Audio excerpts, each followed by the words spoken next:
Hi, Lynn. Thank you so much for taking the time to meet with me. Um, so you are a partner at the Bangalore office of Kochhar and Co., and you head the intellectual property law practice in Bangalore. How is the current COVID-19 situation impacting the patent sector in general, and which are the major changes you've seen in the last few months? So I think the legal industry in India is pretty much very similar to what it is everywhere else. We've had to cope with unprecedented challenges here. For example, IT companies in India have had to deal with security issues with their employees now working from home. State governments have been issuing public notifications probably every fortnight, and it's been left up to the legal industry to interpret and advise on these notifications accordingly.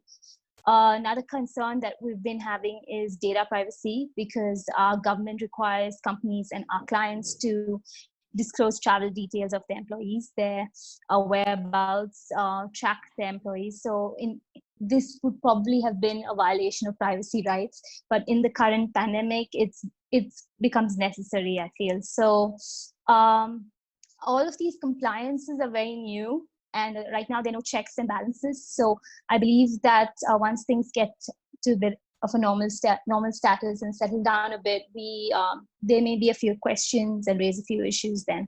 We've also been noticing a lot of counterfeit products in the market. This is not necessarily a new issue, but it is right now because we're noticing counterfeit COVID-related products in the market, which is a bit disturbing. Has India exercised any compulsory licensing at this time because of the situation? Well, as of right now, not to my knowledge, but we do have the provision in our Patent Act.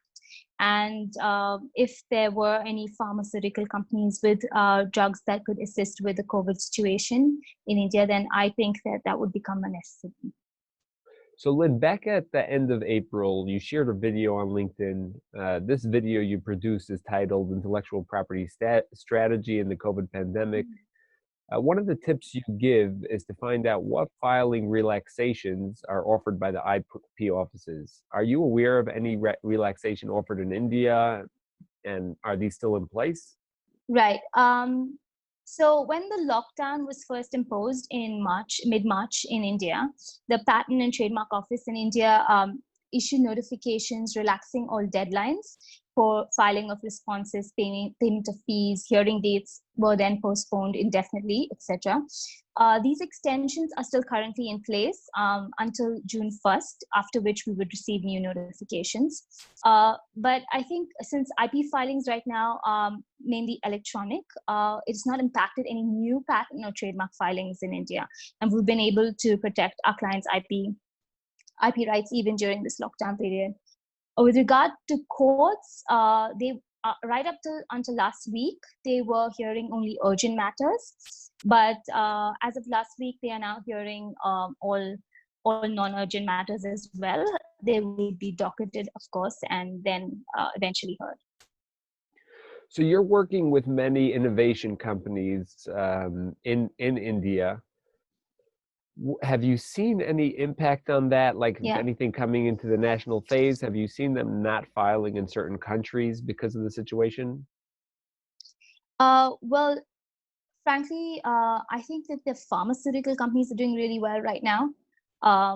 We've been actually filing several patent applications and drafting patent applications for the pharma industry for their COVID-related inventions and for the medical device and for medical devices and that for COVID-related products. Also industries, we've had quite a few queries and for filing of patents for industries that manufacture disinfectants and hand sanitizers. So they want to protect their formulations as well. So I think even the digital sector has been doing really well because several software companies are attempting to develop new solutions for employees working from home, security issues, etc. So those industries, I think, have been doing really well. Initially, due to the enforced lockdown in the country, only essential services were allowed. But now they've opened up non-essential services and they can be delivered to houses and offices. So I think this will naturally pick up those sectors that had to halt their production. So you have broad experience in advising clients both in India and globally. How is the COVID-19 situation impacting that international collaboration that you're so used to? Yeah, sure. So, as expected, there has been a decline of businesses wanting to start new ventures or collaborate with foreign companies, understandably, because of uncertainty, lack of stability in the current environment. I do believe, though, that this is picking up. Since this is now the new normal, businesses are figuring out how to innovate, and I think the decline is just going to be short term until the market adjusts. If you were maybe people, corporations are watching this from out globally, what would you say if you were, Bangalore is known for its beautiful weather, have being cold only, or being super hot actually only 2 times a year. So what would you say to people outside, like what would be attractive for a business to come and move to India and do business there? Well, Bangalore is known as the IT capital of the country. So almost every technology company is already doing business in Bangalore for sure. Um, my firm has been in Bangalore for about 20 years now. So we have the first technology practice of the country.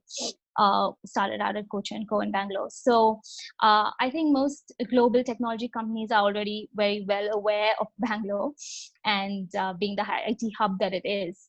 With the new COVID situation, there have been new rules and regulations that have come out for the IT sector. And we've been advising all our clients on how to proceed with that. Are there any other, besides for IT, is there any other technologies that would be beneficial to come there, or pharma, or anything else that you'd recommend? Yes, in fact, one of our clients is working with a global company to use to sort of combine technology to develop COVID-related innovation and products. Another pharma client is collaborating with, so there are a lot of pharma companies that are collaborating with each other to develop drugs for COVID, which I think is pretty excellent because they're actually competitors and would never do this otherwise. And so yes, India is a hub for not just IT, but also pharma and biotech as well. So you really feel like businesses are coming together during this time, it sounds like. And so what would you Yeah. tell, if you had 30 seconds or less, what would you tell the PAM professionals around the world? What should they be expecting moving forward? Well, I think times are changing. This is the new normal. So people will have to innovate and develop products that work for us in the current environment. Almost everyone today is working from home. So I think a lot of new software technology is going to come out of it. And everyone's using Zoom and WebEx and all the other kind of video. So maybe a lot of video editing tools. I, for one, am very interested in video editing tools. So probably in that zone as well. I'm talking apart from COVID-related products, this as well. And like I said before, there are a lot of counterfeit products that are coming out. So apart from patent professionals, I think even trademark and copyright professionals will need to keep an eye out for that. Anything else you would like to add that reflects how IP has been impacted by the global reality that we're currently living in? Well, yeah. Actually, I think I've been actually quite amazed by how businesses, not just businesses, individuals and individuals who've been so creative in this lockdown period. You hear these stories about people are developing skills, they're cooking, they're doing organic gardening. I mean, this is all a playground for IP. And I think when we all come out of this and we come out on the other side, we're going to be stronger, wiser, more creative, probably more well-rounded individuals. And so, I'm looking forward to seeing what technology and what IP is gonna come out of this entire lockdown situation. Being a mother of two with a 7-year-old and a 3-year-old girl, what would you tell the rest of the women in IP and as well as other working women professionals? How should they be handling this situation? Oh, well, I think women in general are excellent multitaskers. So it should come naturally to them, but it's not an easy situation. It's not easy at all for any parent, not just mothers. So I would say everyone just needs to stay positive, keep your spirits up, and one step at a time, get through it.